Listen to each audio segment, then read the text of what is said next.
Guys, oh my gosh, guys. Oh, sorry. I thought you saw it too? You saw it too? Yeah, I did. Oh my God, so sorry. Oh my God. Go. What were we gonna say? Did you see what happened on Friday nights? Yeah, I saw it. I saw it. I saw it too. Oh my God. In case you don't know, we're not talking about Cena versus Reigns. This is huge. Welcome to CFS Pod, otherwise known as the Few Show Podcast. It's 24/7 Lou, and that's Ric-Hard saying I'm a cult of personality, baby.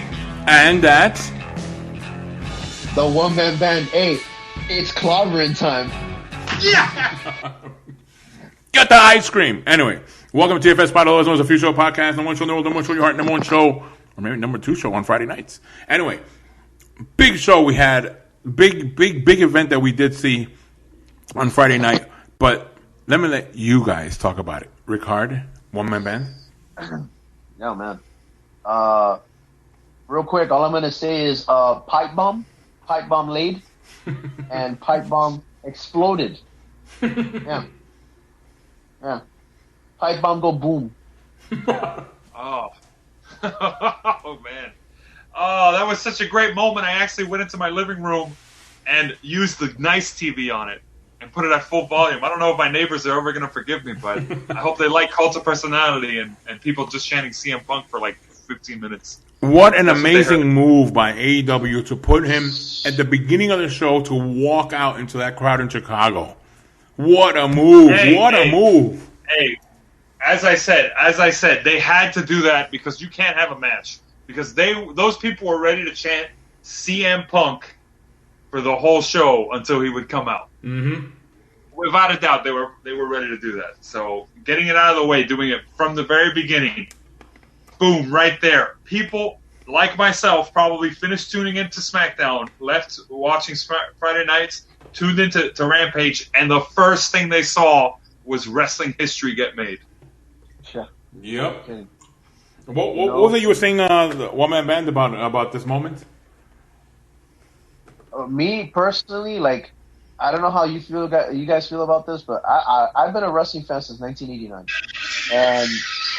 And I gotta say that this, to me, propels easily top 5 all time. Easily. And I say this lightly, because I would dare say it's probably top 3 all time. Because the magnitude of you could hear the chants. You could hear the chants from the moment Rampage started. You know what it is? Your first show. They put this into perspective. Your very first show on Friday nights, and you could say that your very first segment of all time on AEW Rampage was bringing CM Punk back for the first time in 7.5 years. Hold on. I have to interrupt there. It's not their first episode of Rampage. It's their second one. It is their first dance. Okay, yeah. So it's their first dance. So there you go. So in that event, okay, I'll go back with that. So regardless. Yeah. To say that you have CM Punk come back after 7.5 year hiatus from 2,766 days? Was it? 2,766 days.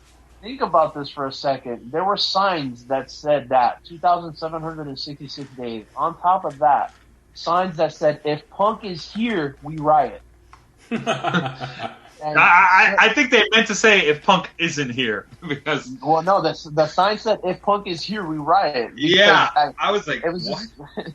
Because they were just wanting to riot regardless. I mean, listen, come on, you got to think about this, man. Like, hey, this is a big deal.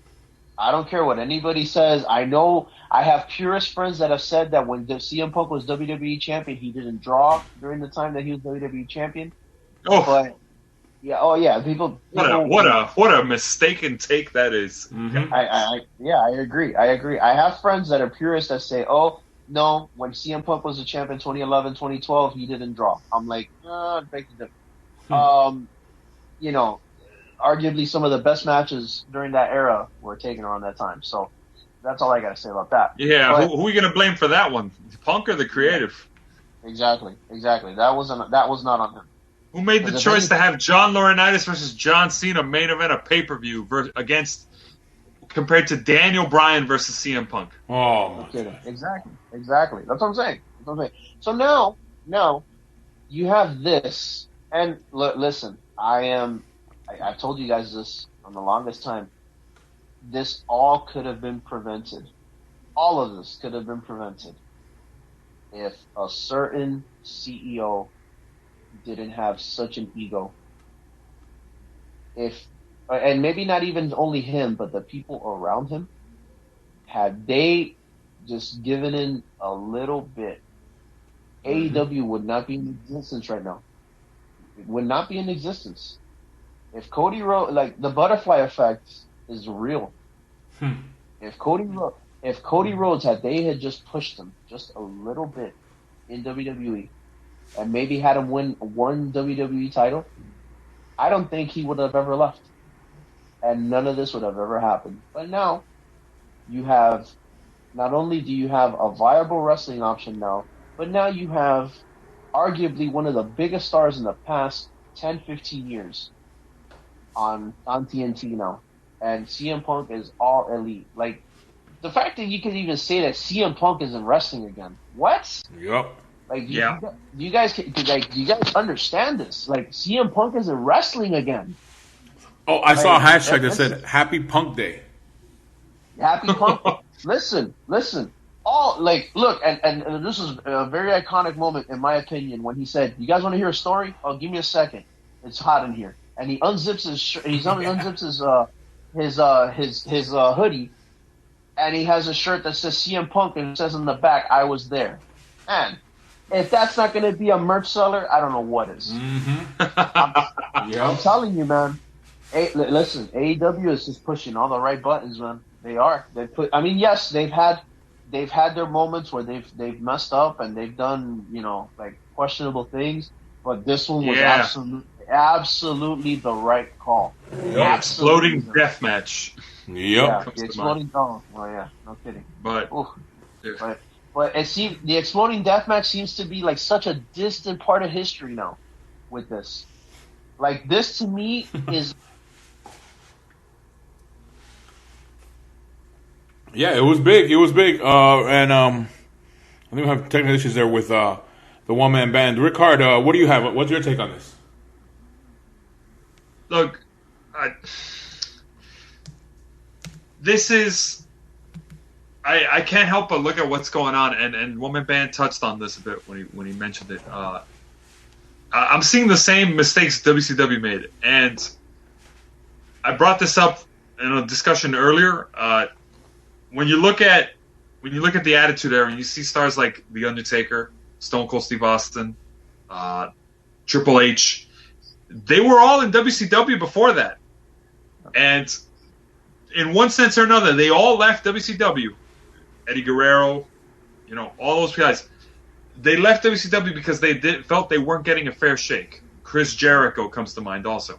They all left because they didn't like the creative, and some of them were blatantly told, no one's ever going to buy a ticket to see you wrestle, kid.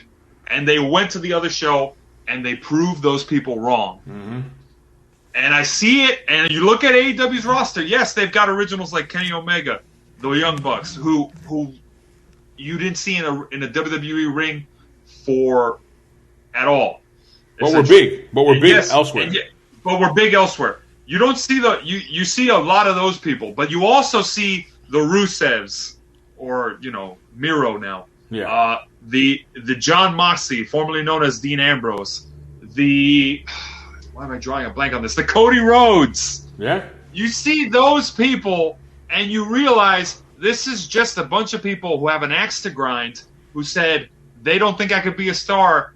I'll show them I can be a star, and I'll show those bullies, because that's the Be a Star program. Mm-hmm. But my gosh, of all the people who should know this, you would think the man who founded the wrestling juggernaut that is WWE, who drove his competition out of the business, ended the territory system. Yep. You would think Vince McMahon would realize moments are what matter. and he should have had CM Punk come out. So what did CM Punk come out? What did CM Punk really do? He came out to his hometown crowd and just came back and said, "I'm back," essentially. That's all he needed to do. And it created a moment that we're going to talk about for a long time. Granted, everything in wrestling's about the follow through, but right now, that is one of the best returns of the modern era. The only thing that in the heat of the moment, where I could think of something that was like, wow, that was a pretty big thing that happened recently, where it was just as like we never thought we'd see the day, was Sting appearing in a WWE ring at Survivor Series 2014. Yeah. That's the only return that comes to mind that had anything close to that kind of reaction in that moment. And even then, that had terrible follow-up, which I hope making that comparison doesn't jinx it, because I want to see CM Punk go on to do great things. And I think he will. Oh yeah, no, there's no question. This is too easy to this writes itself. Like I feel like you'd have to put effort to actually screw this up. You would have to put effort. I feel like this writes itself. Like you can literally put CM Punk in any situation right now, any situation, and it's gonna work. Because hey, no, they started off perfectly. Darby Allin and Sting in the rafters. Punk pointed at them and said, "I'll see you at All Out, September 5th, 2021." He just plugged the pay-per-view right there. Just said, "You want to see my first match? This is where it's going to be. I'll see you there in Chicago." Guarantee you, All Out is going to be the best-selling pay-per-view of the year. Eat your heart out, Logan Paul and that other guy. Oh, Mayweather. I didn't even want to say his name. Okay. Let me rephrase that. Best is going to be the best-selling wrestling pay-per-view of the year. Oh yeah, without a doubt. Without a doubt. Without a doubt. It's that big. Listen. And one of the biggest things he said, which was very telling, was, I'm sorry for the people that I left behind, and for the people in the back that I left behind. I want you to know I understand, and I needed to leave so that I can get right with myself, because I had to leave that place that made me sick, so that I can come back, healthy, spiritually, mentally healthy, and physically healthy. And you know what? Genuinely, I can tell you this. I was analyzing him when he was coming out. When he was walking out, you could genuinely see the excitement and the exhilaration he was feeling. Yep. He was not like I gotta tell you, like the last year and a half that he was in WWE, I can tell you he honestly was not feeling that. You could tell. You could tell in his face he was kind of like he was worn out. I got something to say about that. Go ahead. Yeah. But it was like you could tell like when he turned from face to heel as a champion, like halfway through his run, you could kind of tell where he was like, I'm over this. Like I think he had the Jon Moxley syndrome way before Jon Moxley, but obviously he didn't have anywhere to go. So this is a different era now. So now he does have a place to go. And this is, big that we got to see him actually come back when I remember when he said I'm never coming back.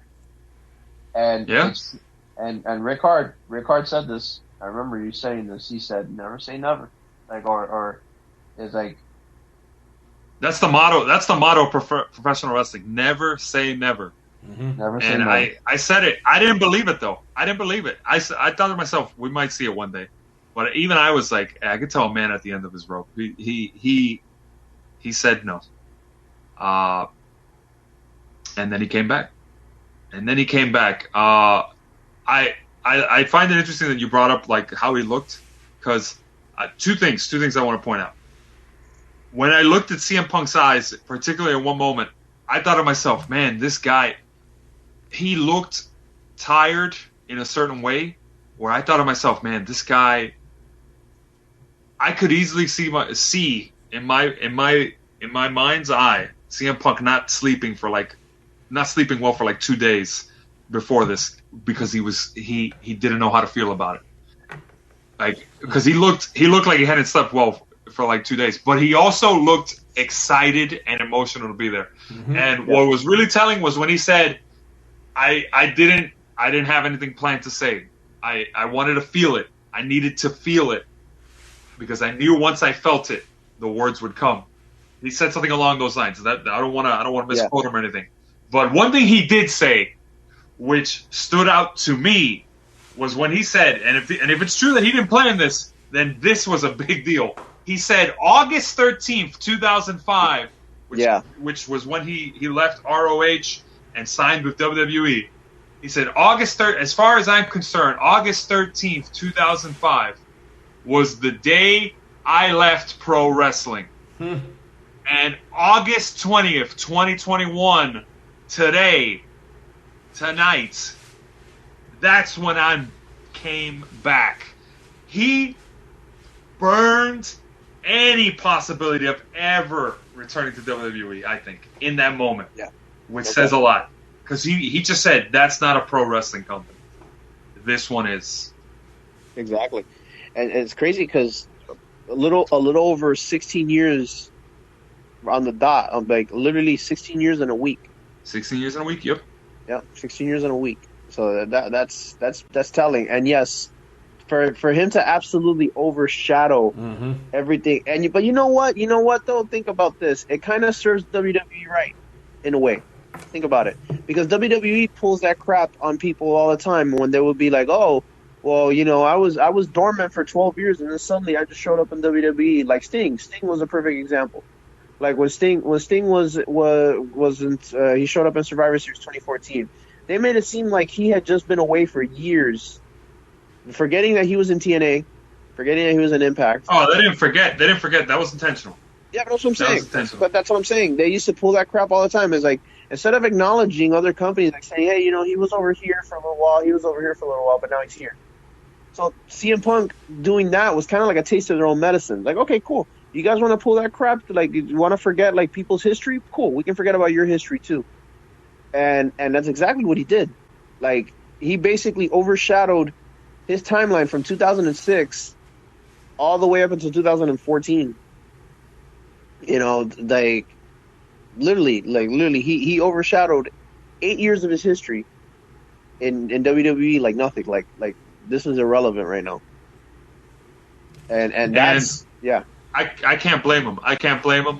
Because if you listen to some of the stories from Vince McMahon saying get rid of him, Paul, and Paul Heyman sticking up to him and saying no, I'm not going to fire him, to how they mistreated his first championship reign and they had him lose it because legacy attacked him, to him being the first 2-time consecutive Money in the Bank winner, contract holder, right, to losing the title in what was essentially one of the shortest Hell in a Cell matches ever because a veteran had an issue with something, how he dressed, to his entire WWE title reign being overshadowed and never really given the main event props it deserved, even though it was one of the longest title reigns of the modern era. All of that, to the fact that he got fired and released from his contract via FedEx package on his wedding day. This is someone, if anybody has a reason to say, yeah, fuck that company, and I whatever, if we're PG, whatever, Lou, you could edit that out. If anybody has a reason to say, yeah, like, screw that company, it's CM Punk. You hear his story. No one is more motivated to say, yeah, I'm going to make sure WWE regrets mistreating me than CM Punk. I bet you they're feeling it now. And it's a darn shame. They should have seen the lightning in the bottle they had when they were at Survivor Series 2006, and the entire crowd chose not to chant for DX, not to chant for Edge, not to chant for Orton, not to chant for the Hardys, but for CM Punk. They had it. They had it since 2006. and they let it slip through their hands. Because, like I said, this whole issue about them being complacent. They were complacent all these years. They thought, oh, there's never going to be another company. We basically have them we have the wrestling landscape under our thumb. We don't need to do business with anybody. But now, not only is AEW bringing all these people back that are suddenly like interested in wrestling again, but they're banding with other companies now. Mm-hmm. They're banding with other companies. They already have a working relationship with Impact Wrestling. And I gotta say something, man. I have this feeling that I really feel like Tony Khan probably bought Impact, and they're just not saying it. You know, that's the only thing I can think of, because for their champion, for the AEW's champion to have been the Impact champion, now Christian Cage is holding it. Something's up. And then not only that, New Japan Pro Wrestling, they're working with them now, which New Japan felt spurned by Kenny Omega, Young Bucks, and all these other people that used to be with them. Now all of a sudden they're working with them. In less than 3 years' time, they got together to start working together. Like, all these people are banding together, and WWE is like seeing themselves back into a corner now. Like, hey, you're not the big dog here anymore, or like you're not the only dog here anymore. Like, yes, you have all this money and stuff like that, but yeah, but so do we. Exactly. Basically, that's what they're saying. Yeah, it's like, so do we. Like, this isn't. Yeah, like you think you're all that? Like, no, you're not the be all end all anymore. You want to keep releasing people? Cool, we got them. We'll bring out their potential, and we'll put them in storylines people want to see. Not because I felt like I was in a bad mood, or I felt like swerving the fans. All this time, like Lou said before, all this time swerving fans and making them like feel stupid, it's gonna bite you. It's gonna bite you, and this is and this right now is one of the biggest snake bites that have hit them right now. Yep. CM Punk showing up tonight on Rampage, absolutely hit a vein. And that poison is jumping up quick into the system, and they need to suck out that poison quick, because I gotta say that strike was damn near deadly. And they're not done. You still got Daniel Bryan in the wings. That's what I'm saying. They've got more ammunition coming. It's not even the beginning. And who's to say who else do they have in the wings besides, like you said, CM Punk obviously showing up. Daniel Bryan seems like he's imminent. Who else? They've said that Brock Lesnar has teased. My gosh! I don't think that would happen. But then again, we never. I'm more inclined to think Adam Cole, if his contract is expiring. Oof, that's another one to keep an eye out for. But man, if I wanted, all I'm going to close with, as far as the rest I'm going to say, March 2001, WCW basically got bought by WWE, and we thought we'd never see WWE face real competition again. And nothing against TNA, nothing against the other guys that came before AEW. But tonight, because AEW's been at it for some years now. They've been at it for some years. They've been slowly but surely building. Tonight it got real. Yep. Yeah. This was the shock to the system that I was waiting to see, and it happens. It's real now, for real. Yeah. Yep. So yeah, there it is. CM Punk. And let's see what will happen coming up with CM Punk and AEW, and who else can be coming up around the corner for AEW. I know I'm watching. Are you guys going to be watching?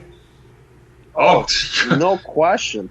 Without a doubt. This made me almost want to get, like, this is making me seriously consider getting a cable package just so I can watch have TNT, as I said. But all I'm going to say is, and I know I've said a lot, is look in my eyes. What do you see?